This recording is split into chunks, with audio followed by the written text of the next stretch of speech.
Welcome students, आप सभी के अपने चैनल यस के एम स्टडी, आपके अपने प्यारे चैनल यस के एम स्टडी हुआ फिर से स्वागत है। तो मेरे प्यारे स्टूडेंट्स, आपको इस वीडियो में हम क्या बताने वाले हैं जो आपके लिए बहुत ही इंपॉर्टेंट है। आपको इसमें से 100 में से 100 मार्क्स मिलने वाले हैं, ठीक है। तो चलिए देखते हैं, जो कि बहुत ही इंपॉर्टेंट है।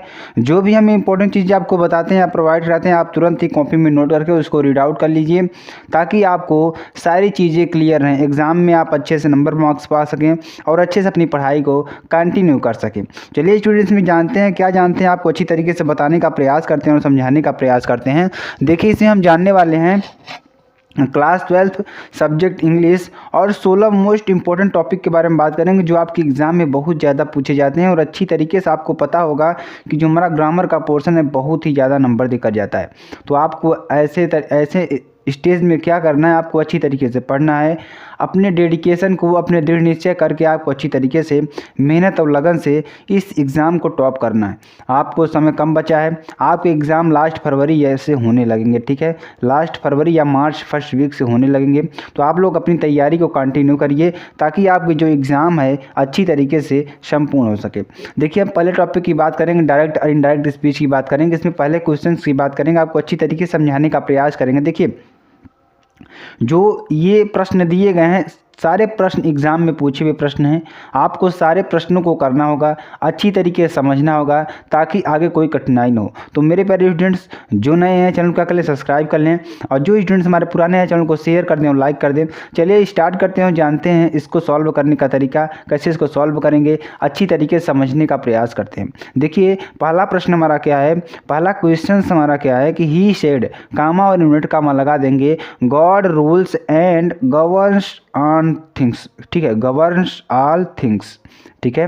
अब देखिए, इसमें आगे क्या कहेंगे, इसमें देखिए, अब देखिए इसको हम सॉल्व करने का तरीका बताते हैं और अच्छी तरीके से समझाते हैं, ठीक है। तो स्टूडेंट देखिए, इसको सॉल्व कैसे करेंगे आपको हम समझाते हैं, अच्छी तरीके से समझाने का प्रयास करें और इसको कैसे समझाएंगे। चलिए देख लेते हैं पहले इसको कैसे हम बनाते हैं, ठीक है। देखिए, ही सेड, उसने कहा, God rules and governs all things. देखिए, यहाँ पर एक यूनिवर्सल ट्रूथ की बात की जा रही है। किसकी? यूनिवर्सल ट्रूथ की बात की जा रही है, ठीक है। यूनिवर्सल ट्रूथ की बात की जा रही है, तो इसमें देखिए आपको सिर्फ क्या करना है, दैट लगाकर जोड़ देना है। देखिए, ही सेड दैट, उसका देखिए यहाँ से ये थोड़ा रॉन्ग हो गया है, तो इसको आप लोग बना लीजिएगा, ताकि आप लोग अच्छी तरीके से समझ सकें, ठीक है। देखिए, यहाँ पे क्या करेंगे, ही सेड दैट, उसके बाद जो हमारा सेंटेंस है उस सेंटेंस को लिख देंगे, गॉड रूल्स, ठीक है, एंड गवर्न्स ऑल थिंग्स, ठीक है। यहाँ आप लोग बना लेंगे, ताकि आप लोग को अच्छी तरीके से समझ में आ जाए स्टूडेंट, ठीक है। आपको सारी चीज़ें क्लियर हो गई, क्लियर होगी नहीं आप कमेंट में जरूर बताएंगे, ठीक है। यहाँ थोड़ा रॉन्ग हो गया था, इसके लिए माफ़ी चाहते हैं, ठीक है। तो आपको यहाँ से आपको सारी चीज़ें क्लियर हो गई कि नहीं हो गई। अब चलिए आगे चलते हैं। यहाँ देखिए, जहाँ यूनिवर्सल ट्रूथ की बात आती है, वहाँ पर सिर्फ दैट लगाकर सेंटेंस को जोड़ देते हैं, ठीक है। चलिए आगे देते हैं अगले सेंटेंस की ओर। अगला सेंटेंस देखिए क्या है, आपको अच्छी तरीके से समझाने का प्रयास करेंगे। द सेंट, यानी जो साधु हैं, सेंट मीन्स क्या होता है, महात्मा होता है। क्या होता है? महात्मा होता है, और अच्छी तरीके से आपको मालूम होगा, ठीक है। तो the saint said to his peoples be quiet and listen to me carefully.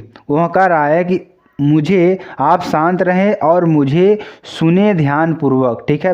अब देखिए इसको क्या कहेंगे, इसको कैसे बदलेंगे। वह क्या कह रहा है, ठीक है। तो the saint asked his peoples, किससे कह रहा है, हिज पीपुल्स। अब देखिए क्या कह रहा है कि, अब देखिए इसको जोड़ेंगे कैसे, peoples to keep quiet, to से इसको जोड़ देंगे, क्या कहेंगे, to keep quiet and listen to him carefully, उसे ध्यानपूर्वक सुने। इसको किससे जोड़ देंगे, टू से ही जोड़ देंगे, कामा और यूनिट कामा को हटा करके, जहाँ बी से प्रारंभ हो स्टूडेंट्स, वहाँ से क्या करते हैं, टू से जोड़ देते हैं, ठीक है। बी को हटाकर क्या कर सकते हैं, टू से जोड़ देते हैं, ठीक है। अब चलिए आगे चलते हैं अगले सेंटेंस की। और अगला सेंटेंस देखिए क्या है, बहुत ही अच्छी तरीके से आपको समझाने का प्रयास करेंगे। अरुण शेड, अरुण ने कहा, I will arise and go to my father, ठीक है। यहाँ तक आप देखिए। उसका देखिए, अब इसको कैसे सॉल्व करेंगे, इसको आपको समझाने का प्रयास करेंगे। देखिए, आपको हमने एक वीडियो में बताया था, पहले वीडियो में आपको नरेशन पूरी तरीके से बताया गया था, आप प्ले लिस्ट में जाकर पढ़ सकते हैं उसको। उसमें हमने बताया था, शैल का सूट हो जाता है, विल का वुड हो जाता है, और जो हमारा ये है आपको सब्जेक्ट आंसर चेंज हो जाती है, ठीक है। देखिए, अरुण सेड, कामा यूनिट कामा को हटा देंगे, यहाँ पे दैट का प्रयोग करेंगे, ठीक है, दैट। अब देखिए, अब देखिए सब्जेक्ट किसके अनुसार, सब्जेक्ट के अनुसार चेंज होगा, ठीक है। फर्स्ट पर्सन सब्जेक्ट के अनुसार हमेशा चेंज होता है। तो आई का क्या हो जाएगा, अनु के हिसाब से क्या हो जाएगा, ही हो जाएगा। विल का वुड हो जाएगा उसका सारे सेंटेंस को। अब देखिए माई भी किसके अनुसार बदलेगा, इस सब्जेक्ट के अनुसार बदलेगा। तो माई का क्या हो जाएगा, हिज हो जाएगा। तो आपको देखिए टोटल बदल कर क्या आया, he would arise and go to his father. यहाँ तक आपको समझ में आया कि नहीं समझ में आया स्टूडेंट्स? सारी चीज़ें आपको क्लियर हो रही है तो आप तुरंत ही चैनल को क्या करने, सब्सक्राइब कर लें और बेल आइकन को भी दबा लें ताकि आपको सारी चीज़ें क्लियर हो सके, ठीक है। चलिए आगे चलते हैं, आगे देखते हैं, आप कुछ तरीके समझाने का प्रयास करते हैं। आगे देखिए हमारा सेंटेंस है सिंथेसिस का, ठीक है। सिंथेसिस मीन्स क्या होता है, जोड़ना होता है, ठीक है। जोड़ना होता है। देखिए हमारे दो सेंटेंस दिए, सेंटेंस को आपको सिंपल बनाना है, ठीक है। क्या बनाना है, सिर्फ सिंपल बनाना है। अब देखिए सिंपल कैसे बनाएंगे, आपको अच्छी तरीके से बताने का प्रयास करेंगे, आपको समझाने का प्रयास करेंगे ताकि आप लोगों को सारी चीज़ें क्लियर हो सके। देखिए सेंटेंस क्या दिया है, आई वॉज हंग्री, मैं भूखा था। आई टुक माई फूड, मैंने अपना भोजन लिया, ठीक है। अब देखिए इसको कैसे बनाएंगे, बीइंग हंग्री, ठीक है, भूखे होने पर, ठीक है। Being hangry I took my food, मैंने अपना भोजन लिया। सिंपल सी बात है, आपको सिंपल बदल गया, कामा लगा उस सेंटेंस को जोड़ देंगे। आपका जो अर्थ है नहीं चेंज होना चाहिए लेकिन सेंटेंस आपका चेंज हो जाए, ठीक है। इसका मतलब सिंथेसिस का मतलब यही होता है स्टूडेंट्स कि आपका जो मतलब कि जो आपके दो सेंटेंस दिए हैं इसका अर्थ नहीं चेंज होना चाहिए बल्कि आपका सेंटेंस जो है चेंज हो। देखिए हमने सेंटेंस को चेंज किया बिना अर्थ बदले हुए, ठीक है। वो दोनों अर्थ एक ही दे रहे हैं, सेंटेंस आपका बदल गया। चलिए पांचवें प्रश्न को चलते हैं। पांचवा आपका देखिए क्या है कि the teacher entered the class, teacher ने क्लास में प्रवेश किया। द स्टूडेंट्स स्टूड अप, जो स्टूडेंट थे वो क्या हो गए, खड़े हो गए। अब देखिए इसको कैसे बदलेंगे, द स्टूडेंट्स स्टूड अप, यानी the student stood up in the class on the teacher entry पर, ठीक है। इसको ऑन से जोड़े हैं प्रीपोजिशन लगा करके, ठीक है। प्रीपोजिशन का प्रयोग किया गया है यहाँ पर, ठीक है। प्रीपोजिशन का प्रयोग किया गया है तो प्रीपोजिशन में ऑन का प्रयोग किया गया है। ऑन टीचर्स एंट्री, टीचर्स की एंट्री पर the students stood up in the class, जो स्टूडेंट थे क्लास में क्या हो गए, खड़े हो गए, ठीक है। यहाँ तक आपको समझ में आया। अब चलिए आगे देखते हैं, आगे क्या है सेंटेंस हमारा कि द रोज हैज थॉर्न्स, ठीक है। द रोज है थॉर्न्स, दिस इज सर्टेन, ठीक है, यह निश्चित है। अब देखिए सर्टेनली निश्चित है, सर्टेनली निश्चित है कि द रोज हैज थॉर्न्स, ठीक है। यहाँ तक आपको समझ में आ जाएगा, ठीक है। अब चलिए आगे चलते हैं, आगे देखते हैं आगे हमारा क्या सेंटेंस है। अगली तरीके से आपको समझाने का प्रयास करेंगे, इसको कम्प्लेक्स बनाएंगे स्टूडेंट। क्या बनाएंगे, कम्प्लेक्स बनाने का प्रयास करेंगे, अच्छी तरीके से आपको समझाने का प्रयास करेंगे। देखिए दिस इज टू गुड, ठीक है, this is too good to be true, ठीक है। वह इतना अच्छा है कि जितना वह सही है। देखिए अब इसको कम्प्लेक्स बनाएंगे। देखिए दिस इज सो गुड, वह अच्छा है कि it is can not be true, यह सही नहीं है, ठीक है। यह वह इतना अच्छा है कि यह सही नहीं है। जितना अच्छा लोग समझते हैं वो उतना अच्छा नहीं है, ठीक है, उतना अच्छा नहीं हो सकता है, ठीक है। दोनों का अर्थ सेम ही लेकिन जो हमारा सेंटेंस है वो बदल गया है, ठीक है। तो आपको सारी चीज़ें क्लियर हो रही हैं स्टूडेंट्स? अगर आपको क्लियर हो रही हों तो आप कमेंट करके ज़रूर बताएंगे, ठीक है। चलिए आगे देखते हैं अगले सेंटेंस को। देखिए अगला सेंटेंस हमारा क्या है, बहुत ही इंपॉर्टेंट सेंटेंस है, ठीक है। अगला सेंटेंस हमारा 8वां सेंटेंस है। इसको पढ़ने से पहले आप लोग जान लीजिए स्टूडेंट्स, आपको जो पीडीएफ है, पीडीएफ आपको लिंक में डिस्क्रिप्शन में लिंक डाल दी गई है, वहाँ पर जा करके आप टेलीग्राम चैनल पर ज्वाइन हो जाइए और वहाँ से आपको सारी पीडीएफ्स मिल जाएंगी, ठीक है। देखिए he is too proud to learn, ठीक है। अब इसमें रिमूव क्या करना है, टू को हटाना है। तो कैसे हटाएंगे, देखिए ही इज़, टू को हटा क्या करेंगे, सो लगाएंगे। It's so he is so proud that, क्या लगाएंगे, दैट की ही कैन नॉट लर्न, वह पढ़ नहीं सकता है, ठीक है, वह पढ़ नहीं सकता है, ठीक है। अब आगे चलते आगे देखते हैं आगे क्या बनाएंगे, हम अच्छी तरीके से समझाने का प्रयास करते हैं। It is time to shut the shop, यह समय क्या है, दुकान को बंद करने का समय। अब देखिए इसको कैसे बनाएंगे कि it is time for the shop to be shut, इसको कैसे बताएंगे, टू बी शट, ठीक है। यानी कि it is time for the shop. इसको देखिए इसमें क्या होता है, जो हमारा ऑब्जेक्ट होता है उसको सब्जेक्ट बना देते हैं और जो हमारा सब्जेक्ट होता है उसको क्या बना देते हैं, ऑब्जेक्ट बना देते हैं, ठीक है। ये हमारा पैसिव वॉइस बनाने का तरीका है, ठीक है। तो it is time for the shop, ठीक है, टू बी शट, ठीक है, यानी बंद होने का समय है। आगे चलिए आगे देखते हैं अगला सेंटेंस क्या है हमारा, बहुत ही important. Meenu is the best girls in the class, जो मीनू है क्लास में सबसे अच्छी लड़की है, ठीक है। इसको पैसिव डिग्री बनाना है, तो पैसिव डिग्री कैसे बनाएंगे, नो अदर गर्ल, ठीक है, no other girl in the class is as good as Meenu, जैसी कि मीनू है इस क्लास में वैसी कोई नहीं है। ठीक है, तो आपको सारी चीज़ें क्लियर हो गई। अब चलिए स्टूडेंट आपको सिंटेक्स बताते हैं। सिंटेक्स में कुछ सेंटेंस है जो आपके लिए बहुत ही इंपॉर्टेंट है, उसको भी पढ़ने का प्रयास करते हैं और आपको समझाने का प्रयास करते हैं। देखिए, Nitin is an university students.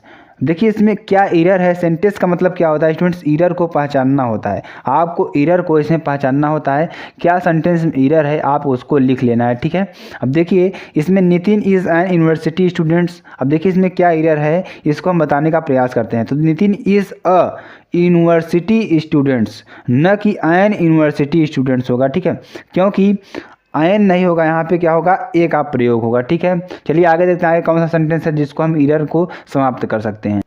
तो देखिए आपके सामने कुछ सेंटेंस है यहाँ पे, द जेलेसी इज़ बैड। क्या है यहाँ पे, द जेलेसी इज़ बैड, यानी जो अब देखिए इसको कैसे हम सुधारेंगे, तो जेलेसी इज़ बैड यानी द जेलेसी नहीं होगा, यहाँ पे क्या हो जाएगा, जेलेसी इज़ बैड। ठीक है, यहाँ पे आपको सेंटेंस को सही कर लेना है। आपको ज़्यादा से ज़्यादा प्रैक्टिस करनी है इन सेंटेंस को, ताकि आपको एग्जाम में जैसे ही आपको तुरंत पहचान में आ जाए कि इसमें क्या एरर है। ठीक है, चलिए आगे देखते हैं 13 में। देखिए, it is a good poetry. ठीक है, it is a good poetry. अब देखिए पोइट्री में अब आपको आप ये कह नहीं सकते हैं कि यह पोइट्री अच्छी है, तो पोइट्री में देखिए पोएम्स अच्छी हो सकती है लेकिन पोइट्री अच्छी होती है, लेकिन इसमें कहीं यहाँ पे सेंटेंस कुछ एरर आ रहा है कि it is a good poetry, ऐसा नहीं बनेगा। यहाँ पे क्या बनेगा students, it is a good poem. Poem अच्छी हो सकती है, ठीक है, पोएम अच्छी हो सकती है, लेकिन पोइट्री में कई पोएम्स आती है हमारी, उस पोएम्स में कोई अच्छी पोएम है कोई ख़राब पोएम है, तो वहाँ से यहाँ पे आपको रिलेट कर सकते हैं अच्छी तरीके से। ठीक है, चलिए आगे देखते हैं, ईडियम्स की बात करते हैं, ईडियम्स फ्रेजेस की बात करते हैं। देखिए हमारा जो ईडियम्स है फ्रेजेस है आपको 2020 में पूछा गया है। ठीक है, ये 2020 में पूछा गया है, ये भी आपका ये देखिए बहुत ही इंपॉर्टेंट आपको बता रहे हैं। ठीक है, बेगर डिस्क्रिप्शन का मतलब क्या हुआ, वर्णन से बाहर। ठीक है, बेगर डिस्क्रिप्शन का मतलब क्या हुआ, वर्णन से बाहर। अब देखिए इसको कैसे करेंगे कि the beauty of the Taj Mahal. ठीक है, the beauty of the Taj Mahal beggars description always. ठीक है, यानी कि जो सुंदरता है, ताजमहल की सुंदरता है वह वर्णन से क्या है, बाहर है। यहाँ तक आपको समझ में आ जाएगा स्टूडेंट्स। आपको सारी चीज़ें क्लियर हो गई कि नहीं हो गई, आप कमेंट करके जरूर बताएंगे कि सर हमें सारी चीज़ें क्लियर हो रही हैं। चलिए आगे देखते हैं 15वें की ओर। देखिए 15वां क्या है, बाय लीव्स एंड बाउंड्स, तीव्रता से। ठीक है, इसका मतलब क्या हुआ, बाय लीव्स एंड बाउंड्स, तीव्रता से।